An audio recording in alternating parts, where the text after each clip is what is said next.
Months later, Jada stood on the court of a Division I college, wearing the jersey of her new team. She had made it, through resilience, determination, and the unwavering belief that she belonged. Her father watched from the stands, pride beaming from his face.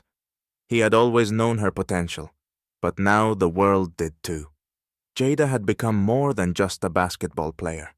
She was a symbol of perseverance, a reminder that no amount of prejudice could overshadow true talent. Jada Harris stepped into the Greenwood High Gym with a backpack slung over one shoulder and a sports bag in her hand. Half the team was already warming up, chatting about their weekend plans, while the rest were practicing shots, their voices echoing across the hall. She scanned the room. This was her first practice with the Greenwood Lions, the top high school basketball team in the state. The air smelled of sweat, polished wood, and tension. Her heart was racing, but she kept her composure, determined to appear confident. "New girl?" a deep voice called out. Jada turned to see Coach White, a tall man with graying temples and a stern expression. Arms crossed, he approached her, his tone more of a command than a question. "Yes, sir. I'm Jada Harris," she said, meeting his gaze. "Ready to start practice." Coach White gave her a quick once-over, his eyes lingering on her worn sneakers, slightly scuffed practice gear, and dark skin as though these details could tell him more than her words. "I hope you understand that a spot on this team is earned," he said gruffly. "We don't have time for players who can't put in the work." "I'm ready to prove myself, Coach," Jada replied firmly. Practice began, and Jada immediately felt the weight of the team's scrutiny. Every move she made, every pass, every shot, was under a microscope. She refused to buckle under the pressure, showcasing her speed, precision, and laser focus. Her three-point shots landed flawlessly, and her defensive plays rattled even the more seasoned players.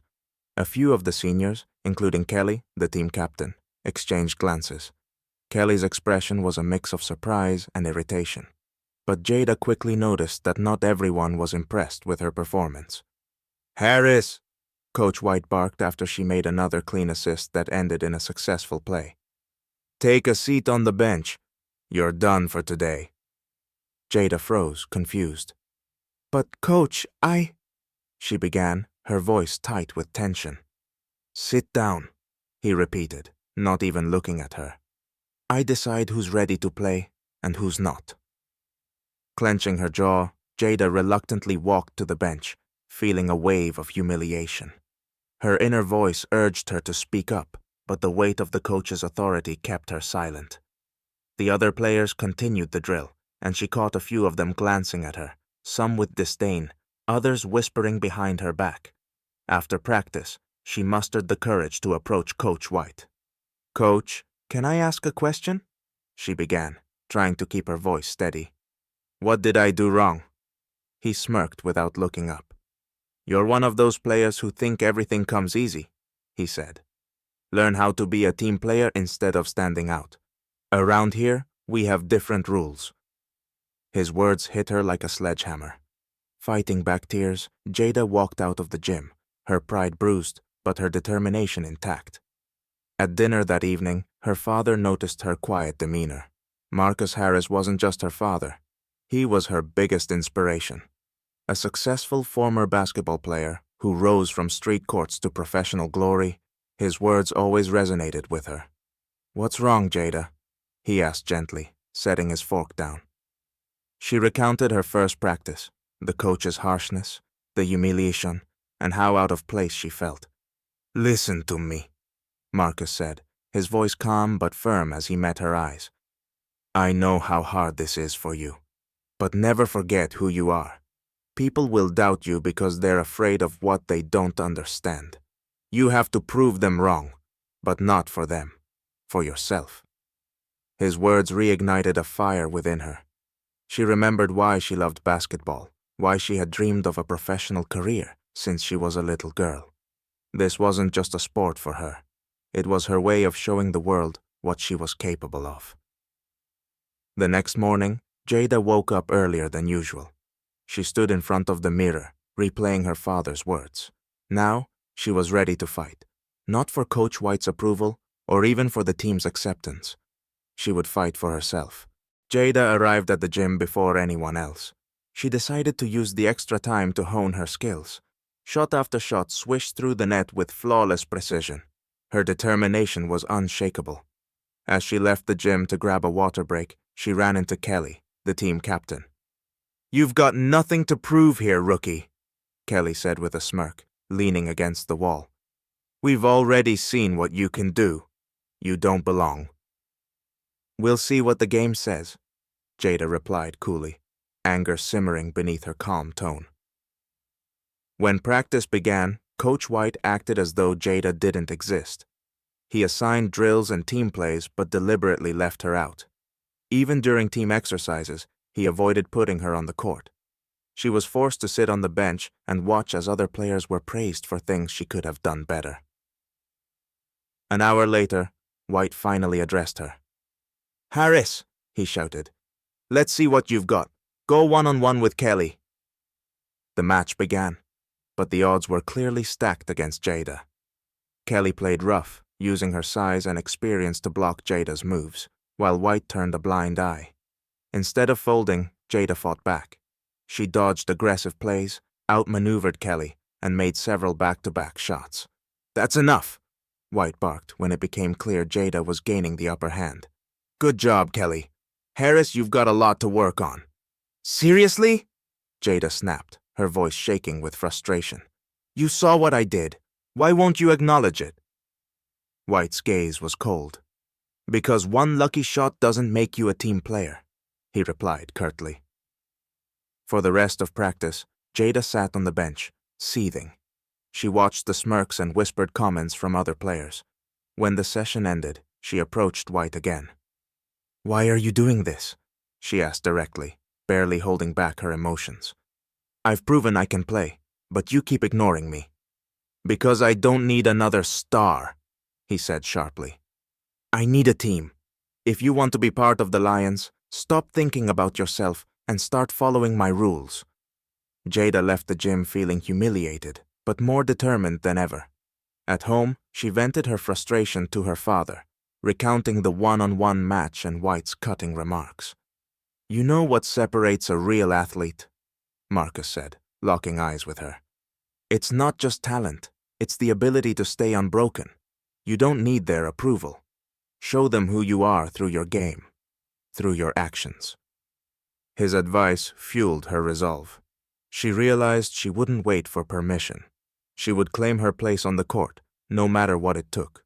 A crucial game was approaching, and Jada was determined to make sure she wasn't just a bystander. The school gym buzzed with the energy of excited fans. It was game day, a critical matchup for the Greenwood Lions against their longtime rivals. The bleachers were packed with students, parents, and teachers. The cheerleaders hyped up the crowd, and the sound of bouncing basketballs echoed through the gym. Jada sat at the edge of the bench, her heart pounding. She wasn't on the starting lineup. Again. She clenched her fists, feeling the simmering mix of frustration and anticipation. She knew she could help her team win, but Coach White hadn't even looked in her direction. "Still warming the bench, rookie?" Kelly sneered as she jogged past. Her words were met with chuckles from a few nearby players. Jada didn't respond.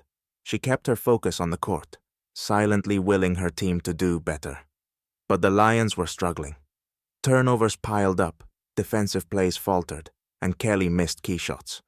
Their opponents were outplaying them in every aspect, and by halftime, the Lions trailed by 12 points. During the timeout, Coach White's voice boomed over the chaos. He shouted instructions, his frustration palpable. Jada sat quietly, her muscles tensed like a coiled spring. Then, a ripple went through the crowd. Heads turned, and whispers spread like wildfire. Walking confidently into the gym was Marcus Harris. The former NBA star commanded attention with his towering frame and no-nonsense demeanor. People recognized him immediately. Marcus made his way to the front row of the bleachers and sat down, his eyes locking on Jada. He gave her a small nod of encouragement. Jada felt her confidence surge. Coach White noticed Marcus too. His expression shifted, a flicker of unease breaking through his usual stern facade. Marcus's presence was impossible to ignore. "Harris!" White finally barked, his voice sharper than usual. "Get on the court. Let's see what you can do." Jada's heart leapt. Without hesitation, she pulled off her warm-up jacket and strode onto the court. The moment her sneakers touched the polished wood, the gym seemed to hold its breath. The whistle blew, and the game resumed. Jada wasted no time. On her first possession, she drove past 2 defenders with lightning speed, scoring an effortless layup. On the next play, she intercepted a pass, sprinted down the court, and nailed a 3-pointer. Her movements were smooth, precise, and fearless. The crowd roared with every play. "She's incredible!" someone shouted from the stands. Even her teammates, including Kelly, couldn't deny her impact. The Lions started to rally, their energy reignited by Jada's presence. She orchestrated the offense, set up key plays, and locked down on defense. Coach White, who had been shouting instructions non-stop, fell silent. His eyes tracked Jada's every move, the realization of her talent finally sinking in. With 2 minutes left on the clock, the Lions had closed the gap to a single point. The pressure was mounting. As the final seconds ticked away, the ball found its way into Jada's hands. She dribbled past her defender, stepped back behind the 3-point line, and released the ball. Time seemed to freeze as the ball sailed through the air, spinning toward the basket. Swish! The buzzer sounded, and the gym erupted in cheers. The Lions had won.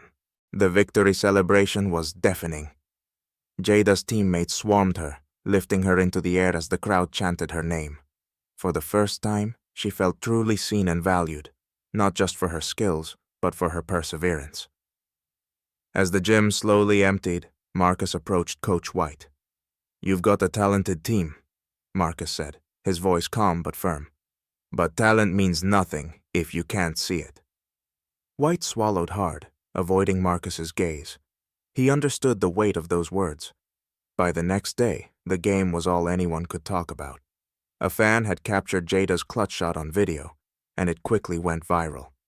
The footage highlighted not only her incredible talent, but also the unfair treatment she had endured. Comments poured in, criticizing Coach White's decisions and calling for change. The school administration couldn't ignore the growing backlash. An investigation into the team's management began, and White was asked to step down as head coach. His biases and decisions were exposed, forcing the school to reevaluate its athletic programs. Meanwhile, Jada's story spread beyond Greenwood High. Local news outlets picked up the viral video, and scouts from top colleges began reaching out. Offers poured in, promising scholarships and opportunities Jada had only dreamed of.